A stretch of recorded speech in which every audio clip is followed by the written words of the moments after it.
சென்னைக்கு வந்து நடிக்கணும்னு சொல்லி வந்தோம். சான்ஸும் கிடைச்ச மாதிரி இல்ல, ஒன்னும் கிடைச்ச மாதிரி இல்ல. அப்பானே தெரியலையே. போன் இருக்கு.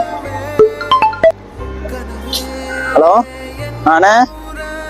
மணி, சான்ஸ் ஒன்று கேட்டு. ஆமாண்ணே, ஒரு நல்ல சான்ஸ் கிடைச்சிருக்குப்பா. இதே தானே ஒரு தடவை சொல்றேன். அட, இந்த படத்துல உங்களுக்கு டயலாக் இருக்குது, ஃப்ரேம் இருக்கும்பா. கண்டிப்பா வந்துருப்பா. ஓகேண்ணா வந்துடுறேண்ணே. The next day. அண்ணே மணி, வாடா. டைரக்டர் அங்க இருக்காரு பாரு, போய் அவர் போய் பாத்துட்டு வா. சரி ஓகேண்ணா. இவனா சார் நான் சொன்ன பையன் மணிப்பா, கூடும்போது வா. எல்லாம் ரெடியா? சார் சொல்லுப்பா. எனக்கு என்ன சீன்னு சொல்லவே இல்லை. உனக்கா? ஆமா சார். அந்த ரோடு கிராஸ் ஆகி போவாரு. Okay sir. நீ என்ன பண்ற, அந்த கார்கிட்ட போய் நிக்கணும். அந்த கார்கிட்ட சார்? ஆமா. Okay sir. நான் அவன்கிட்ட துணி கொடுங்க. இல்ல துணியில வேண்டாம் சார், நான் வீட்டுல இருந்து வரும்போது ஃப்ரெஷ் ஆயிட்டு தான் வந்தேன். மூஞ்சி துடைக்கலப்பா, அந்த காரை துடைக்கணும். ஆமா, அங்க போய் நில்லு.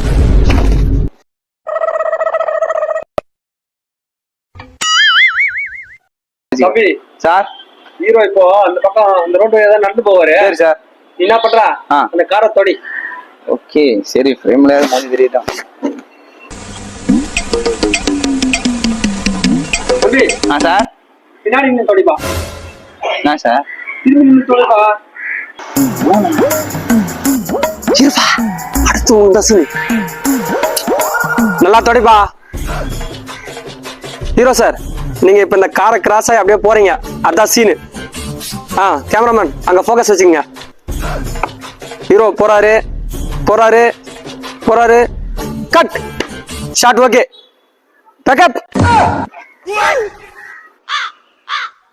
சார் என்ன சார் பேக்கப் சொல்றீங்க? அவ்வளவுதான்பா, சீனு முடிஞ்சிச்சு. அவ்வளவுதானா? அவ்வளவுதான்பா. எனக்கு வேற சீன் கிடையாதா? வேற எதுவும் இல்ல, முடிஞ்சிச்சு. நீ என்ன சொல்லி கூப்பிட்ட? இரு தம்பி, செம்ம சான்ஸ் உனக்கு கிடைச்சிருக்குப்பா, வந்துருப்பா அப்படின்னு சொன்னல. இதான் ஊர்ல சான்ஸா? தம்பி கோவப்படாதுப்பா, அவங்க அப்படிதான் சொல்லி கூப்பிட்டாங்க. நாளைக்கு ஷூட்டிங் இருக்குது, வந்துரு. ஷூட்டிங் இருக்குமா? இவன் போனா போட்டோம், வேற ஒருத்தருக்கு ஃபோன் பண்ணுவோம். ஹலோ அபி, சான்ஸ் ஒன்று கேட்டிருந்தல, நாளைக்கு ஒரு பெரிய சான்ஸ் இருக்குப்பா. ஆமாமா, வந்துரு ஷூட்டிங். வேலையை பண்ண மாட்டேன்.